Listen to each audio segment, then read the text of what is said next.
Our brains evolved to survive the savannah. We are running 200,000-year-old hardware in a world moving at the speed of fiber optics. Because our ancient ancestors needed to react quickly to immediate threats, our brains prioritize speed over accuracy. We rely heavily on availability bias, the tendency to assume that whatever information pops into our heads easiest must be the absolute truth. A mathematical loss and gain don't register equally. Because of loss aversion, we feel the pain of losing far more than the joy of acquiring. These biases flatten our world, but the map isn't the territory. Beneath our simplified model, reality is chaotic, unpredictable geometry. A symptom of navigating with this distorted map is how we judge the actions of others. We often assume malice when someone cuts us off in traffic, or when they drop the ball at work. Hanlon's razor forces us to correct this. Never attribute to malice what can be adequately explained by pure stupidity or simple human error.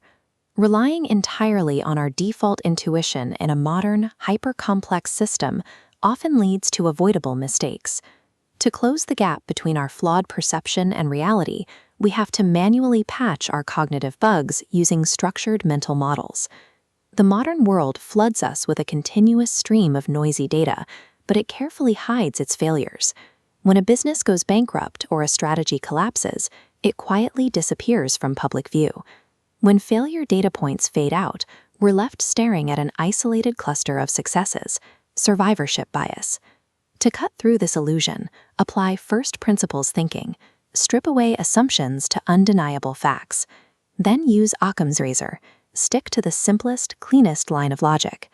By stripping away the noise and focusing on the simplest foundational truths, you create a more objective baseline. You can evaluate your next move based on the data that remains, rather than the assumptions that have been removed. Every choice sets off a chain reaction. An action in one area strikes another, triggering costs and secondary effects that ripple outward through time. The most immediate cost is the one you pay simply by making a choice. Opportunity cost dictates that every selection is an active rejection of every other available option. Time or capital spent in one place is denied everywhere else. As those ripples spread and impact other people, you have to anticipate how they will react. The most accurate predictor of behavior is understanding a counterpart's incentives. If you identify exactly what someone stands to gain from a situation, their actions become much easier to forecast. To see where reactions lead, we map a decision tree. A primary choice leads to initial outcomes. Second-order thinking asks, what happens after what happens? Watch how initial results burst outward into a massive web of tertiary consequences.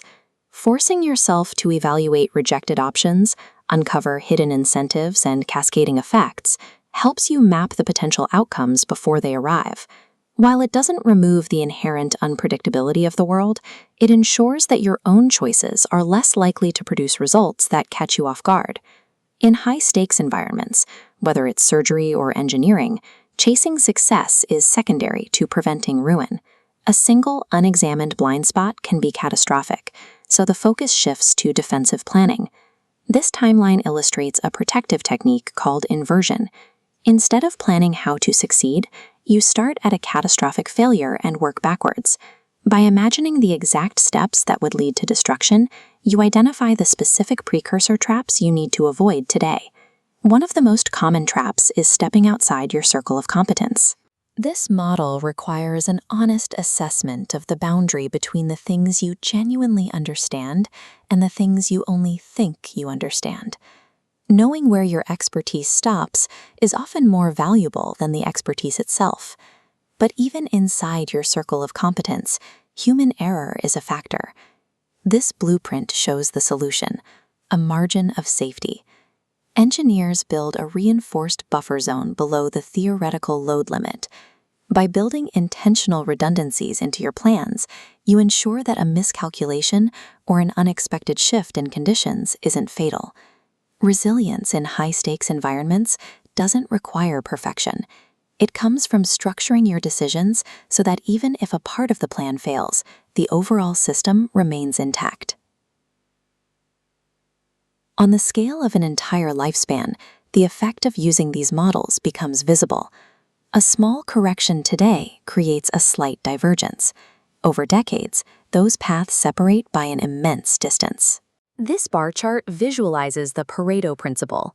20% of effort generates 80% of your results. Outcomes stem from structured thought, and those results stack. Compounding applies to more than money.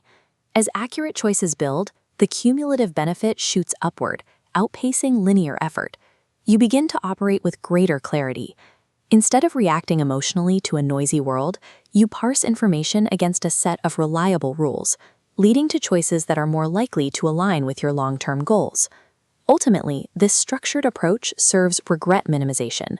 When you evaluate today's choices from the perspective of your 80-year-old self looking back, the most logical path usually becomes clear.